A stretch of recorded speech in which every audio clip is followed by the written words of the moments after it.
আসসালামু আলাইকুম। Hello everyone, আশা করি সকলেই ভালো আছেন। আল্লাহর অশেষ রহমতে আমিও ভালো আছি। তো আজকে আমরা অন্য একটা প্রবলেম নিয়ে আপনাদের মাঝে আসলাম। তো আজকের প্রবলেমটা হচ্ছে, এখানে কোশ্চেনে বলছে দেখেন, find out RC RB and VCC from the showing curve. এই কার্ভটা থেকে আমরা দেখতেছি বলছে যে আরসি আরবি এবং VCC from the showing curve on base bias method. Base bias method, ট্রানজিস্টরের বেস বায়াস মেথড থেকে আমরা এই কার্ভটাকে ইউজ করে আমরা কি বের করব, আরসি আরবি এবং ভিসিসি। তো আমরা এই জন্য এই বেস বায়াসের একটা ট্রানজিস্টরের সার্কিট ডায়াগ্রাম ড্র করছি। দেখেন, যদি আমরা এই বেস বায়াসের একটা ট্রানজিস্টরের সার্কিট ডায়াগ্রাম ড্র করি তাহলে আমাদের এই ম্যাথটা করতে সুবিধা হবে, তাই এই সুবিধার্থে আমরা এই সার্কিটটা ড্র করছি।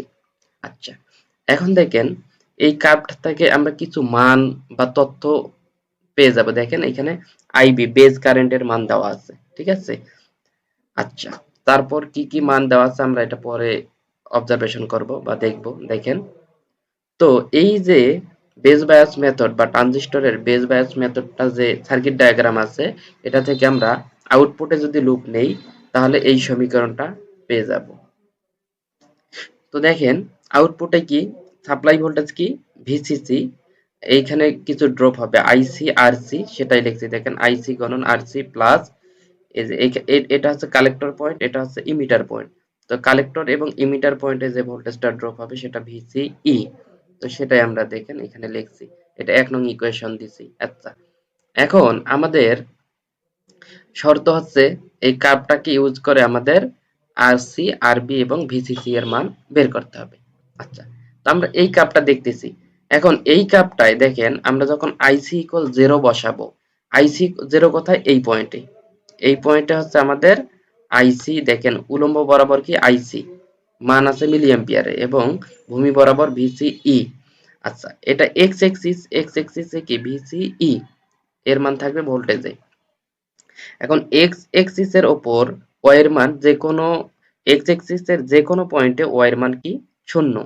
তার মানে এই পয়েন্ট আমি যদি অ্যাপ্লাই করি, তার মানে এই জায়গায় কি আইসির মান 0, ভিসির মান 20, ঠিক আছে। তো আমরা ১ নং ইকুয়েশনে যদি সেটাই বসাই, দেখেন আইসির মান যদি আমি 0 বসাই তাহলে আলটিমেটলি এই অংশটা কি হয়ে যায়, 0 হয়ে যায়। তাহলে ভিসিসি ইকুয়াল হয় ভিসিই। এখন এই পয়েন্টে ভিসি এর মান কত, 20, সেটাই এই জন্য ভিসিসি ইকুয়াল 20 ভোল্ট আসলো। তাহলে আমরা এই ভিসিসি পেয়ে গেলাম এই কার্ভটা থেকে। এখন দেখেন এই পয়েন্টে এটা কি ওয়াই এক্সিস বরাবর কি আছে, কালেক্টর কারেন্ট বা আইসি আছে। এখন ওয়াই এক্সিস এর যে কোনো বিন্দুতে আমরা কি জানি, এক্স এর মান 0। এটা কি এক্স এক্সিস, এটা ওয়াই এক্সিস। তো ওয়াই এক্সিস এর যে কোনো বিন্দুতে এই এক্স এক্সিস এর মান 0। তার মানে কি এই পয়েন্ট যদি আমি অ্যাপ্লাই করি তাহলে এই পয়েন্টে কি ভিসি এর মান 0 হবে, কারণ ভিসি কি এক্স এক্সিস, আর এই পয়েন্টে বা ওয়াই এক্সিস এর উপর এক্স এর মান 0। তাহলে এই জায়গায় আমরা কি আইসি এর মান পেয়ে যাব এবং ভিসিই 0 পাবো। আমি যদি এই সমীকরণে বসাই, ১ নং ইকুয়েশনে বসাই ভিসিই 0 এই পয়েন্ট অ্যাপ্লাই করার কারণে, তাহলে ভিসিই কি হবে 0। তাই ভিসিই যদি 0 হয়ে যায়, ভিসিসির মান আমরা 20 পাইলাম। তো এইখানে 20 বসাবো, তাহলে আমরা কি পাবো, ভিসিসি ইকুয়াল আইসি আরসি, যেহেতু এটা 0। এখন ভিসিসির মান কত আমরা জানি, ভিসিসির মান আমরা কিছুক্ষণ আগে পাইলাম 20, সেই 20 আমরা এখানে দিলাম। আর দেখেন, এই আমাদের তো দরকার কি আরসি, তাহলে ভিসিসির নিচে কি আইসি ভাগ হয়ে যাবে, সেটাই লিখছি আমি। এই আরসি ইকুয়াল ভিসিসি ভাগ আইসি। ভিসিসির মান কত 20, এবং আইসির মান কত পাইলাম, এই যে দেখেন আইসির মান কিসে আছে, মিলি অ্যাম্পিয়ার আছে কত 8, সেই 8 বসাইলাম, আসলো 2.5 কিলো ওহম। তার মানে আমরা কি কি পাইলাম, ভিসিসি পেয়ে গেলাম এবং আরসি পেয়ে গেলাম। এখন আরবি দরকার।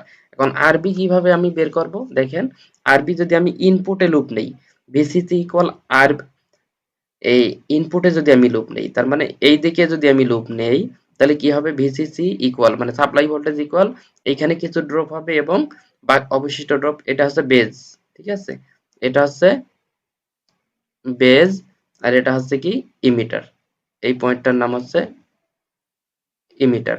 তাহলে এই পয়েন্ট এবং এই পয়েন্টের যে ভোল্টেজটা ড্রপ হবে সেটাকেই বলতেছি আমরা ভি বি ই, ঠিক আছে। এই পয়েন্টের ভোল্টেজটা বলতেছি আমরা, এই পয়েন্ট এবং এই পয়েন্টের ভোল্টেজটাকে ভিবিই বলতেছি। তাহলে এই সাপ্লাই ভোল্টেজ সমান কি হবে, এইখানে কিছু ড্রপ হবে এবং এইখানে কিছু ড্রপ হবে। তো সেটা আমরা দেখি। ভিসিসি ইকুয়াল এখন আমরা লিখতে পারি কি আইবি আরবি, সেটাই লিখছি আইবি আরবি প্লাস এইখানে ভিবিই ড্রপ। এখন যেহেতু এগুলো সিলিকন ট্রানজিস্টর, তাহলে আমরা বেস টু ইমিটারের ভোল্টেজ আমরা ধরতে পারি 0.7, ঠিক আছে। তাহলে আমরা এই ইকুয়েশনটাকে যদি আমরা লিখতে পারি যে আরবি এখানে রাখলাম, তাহলে ভিসিসি থেকে কি ভিবি যদি এইদিকে আসে কি ভিসিসির সঙ্গে ভিবিই বিয়োগ হয়ে যাবে। আর যেহেতু আমরা আরবি নির্ণয় করব, তাহলে আইবিটা কি এর সঙ্গে ভাগ হয়ে যাবে। সেটাই ভিসিসির মান তো আমরা কিছুক্ষণ আগে পাইলাম 20 বা 20 মাইনাস ভিবি এর মান কত 0.7, কারণ বললাম হচ্ছে আমরা এগুলো সিলিকন ট্রানজিস্টর ধরে নেব। আর যেহেতু আমরা আরবির মান নির্ণয় করব, তাহলে এই আইবিটা কি হয়ে যাবে ভাগ হয়ে যাবে। এখন আইবির মান কি এই কার্ভটা থেকে আমরা দেখতেছি আইবির মান কত 40 মাইক্রো এম্পিয়ার। আচ্ছা, আইবির মান বসাই দিছি 40 মাইক্রো এম্পিয়ার। তো এটাকে যদি আমরা ক্যালকুলেশন করি আসে 0.4825 মেগা ওহম। যেহেতু এখানে মাইক্রো এম্পিয়ার আছে, এই মাইক্রোটা উপরে গেলে হয়ে যাবে মেগা।